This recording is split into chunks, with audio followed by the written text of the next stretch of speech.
Pending है, बच्चों के एडमिशन्स होते हैं। सो उसके लिए नेचुरल कैलामिटी के दौरान अगर ऐसा कोई डेथ होती है तो एक प्रोविज़न होता है जिसके अंदर 30 डेज़ का हम नोटिस देते हैं, और उस नोटिस के अंदर अगर कहीं पे कोई सूचना नहीं मिलती है उस व्यक्ति की, सो हम प्रोविजनल डेथ सर्टिफिकेट इशू करते हैं। सो इस केस में भी हमारे पास अभी फ़िलहाल जो जो लास्ट जून में जो आपने बताया उसमें जो एक्सीडेंट हुआ था, उनके फैमिली मेंबर द्वारा डेथ सर्टिफिकेट इशू करने की एप्लीकेशन नहीं आई है उस पर्टिकुलर एक्सीडेंट की, बट ग्लोव के टाइम पे जो डेथ्स मिसिंग थे बेसिकली, सो उसमें हमने काफ़ी around 7 to 8 certificate already issues किए हुए। सो बिकॉज उनके फैमिली मेम्बर्स ने एप्लीकेशन किया था कि वो अपने जो भी उनके रिलेटिव है उनको डेथ डिक्लेयर करके एंड सर्टिफिकेट ऑब्टेन करना चाहते हैं। बट लास्ट जून जो फ्लैश फ्लड आया था उसमें आर्मी की तरफ से भी 3 लोगों के मिसिंग का हमारे पास फाइनल मिसिंग का रिपोर्ट था, और उसमें आर्मी की तरफ से ऑफिशियल चैनल से उनकी रिक्वेस्ट आई थी कि they want to end the search and rescue and want to proceed for death certificate.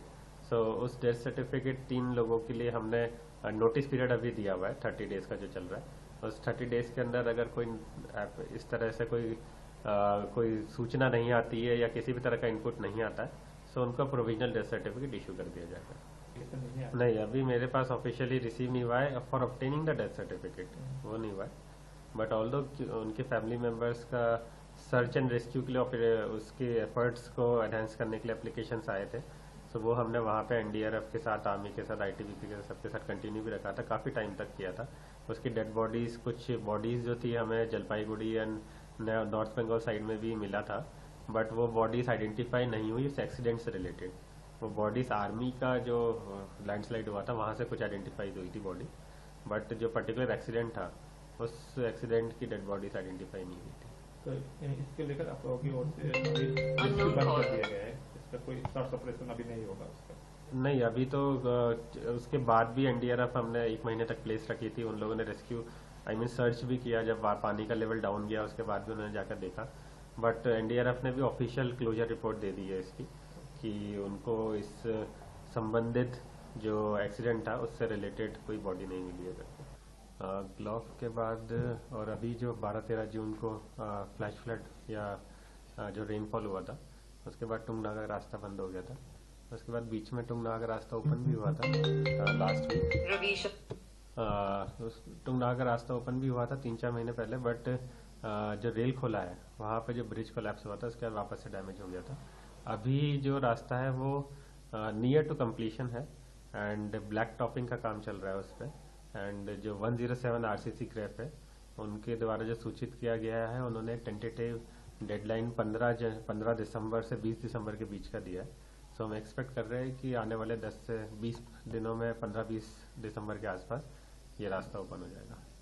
और इसके अलावा जो दूसरा टुंग से लेकर चुंगथांग का रूट हो या लाचेन का रूट हो, चुंगथांग से लेकर लाचेन तक, उसका क्या उम्मीद है? चुंगथांग से लाचेन का जो रोड है वो लास्ट 1 जून को जब वहाँ पे जो रेनफॉल हुआ था, सो उस रेनफॉल के चलते तारमछू ब्रिज और राबंगछू ब्रिज वहाँ से डिस्कनेक्ट हो गया था, दोनों ब्रिज डैमेज हुए थे। और उसके अलावा ज़ेमा में भी जो कट ऑफ हुआ था रास्ता लाचेन का। सो फिलहाल जो स्थिति है वो ये है कि लाचेन जाने का जो रास्ता है वो लाचुंग वाया डोंकिला से होते हुए ज़ेमा से लाचेन तक जा सकते हैं, बट लोकल्स लोगों के लिए अलाउड है, टूरिज्म के लिए अलाउड नहीं है वो। एंड जो मेन रास्ता है चुंगथांग से लाचेन का, उसमें राबंगछू ब्रिज कंप्लीट हो चुका है, बट तारंगछू ब्रिज जो है उसको कंप्लीट करने की जो डेडलाइन है वो 86 आरसीसी बीआरओ की जो काम कर रही है, उन्होंने 31 दिसंबर तक लॉन्च करने का अपना रखा है timeline. So by end of this year we are expecting कि लाचेन कनेक्ट हो जाएगा वाया चुंगथांग। सो जब नागा का लैंडस्लाइड हुआ था लास्ट ईयर अराउंड अगस्त-सितंबर में, सो उसको देखते हुए सबसे पहले तो वहाँ पे जो इमीडिएटली हमने शिफ्ट किया टेम्परेरी शेल्टर में, तो आप सिंगिक का जो एक टूरिज्म का स्ट्रक्चर था जो कि एम्प्टी था उस टाइम पे, सो हमने उसको डिजास्टर मैनेजमेंट एक्ट में अपने अंडर में लेके और वहाँ पे टेम्परेरी शेल्टर डेवलप किया है। और अभी ऑफिशियल रिकॉर्ड के अकॉर्डिंग 100 से 110 लोगों ने वहाँ पर रजिस्टर किया हुआ है रहने के लिए, और बहुत सारे लोग रह भी रहे। और कुछ लोग हो सकता है कि वो वहाँ पे 110 लोग नहीं भी मिले, बिकॉज रेनफॉल के टाइम पे वो लोग वहाँ पे आते हैं। और अभी वो बीच में अपने रिलेटिव के यहाँ पे कुछ लोग रहना पसंद करते हैं, कुछ लोग अपने पुराने घर में, क्योंकि अभी ड्राई सीजन चल रहा है तो वो लोग वहाँ पे शिफ्ट हुए, कुछ लोग गैंगटॉक शिफ्ट हुए। सो सरकार की तरफ से टेम्प्रेरी शेल्टर ऑलरेडी दिया जा चुका है। इसके अलावा जहाँ पर तक परमानेंट रिसेटलमेंट की बात आती है, सो इसकी जो ज़मीन है वो ऑलरेडी आइडेंटिफाई करके उसको डिमार्केशन, और जो लैंड ओनर से गवर्नमेंट ने परचेज किया था उसका कंपनसेशन भी गवर्नमेंट ने प्रोवाइड कर दिया है। सो अभी जो उसका काम चल रहा है, अराउंड 12.5 हेक्टर की ज़मीन है। उसके अंदर रीसेटलमेंट का प्लान बनाया जा रहा है, और जो रूरल डेवलपमेंट डिपार्टमेंट है उसको नोडल डिपार्टमेंट बनाया गया है इस पूरे रीसेटलमेंट के लिए। सो वहाँ के आर्किटेक्ट और engineer, they are preparing the resettlement plan कि कैसे घर बनेंगे, कहाँ रोड जाएगा, और कैसे फुटपाथ, पानी, बिजली, वो सब उसी से संबंधित एक मीटिंग भी हमारी 3 दिन पहले हुई है। नागा उसको सानो भोजोगारी बोलते हैं उस जगह को।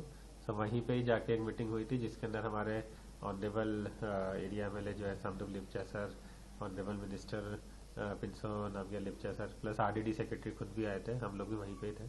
सो उसकी एक रूपरेखा तैयार की गई है जो कि आरडीडी डिपार्टमेंट द्वारा कार्यरत है।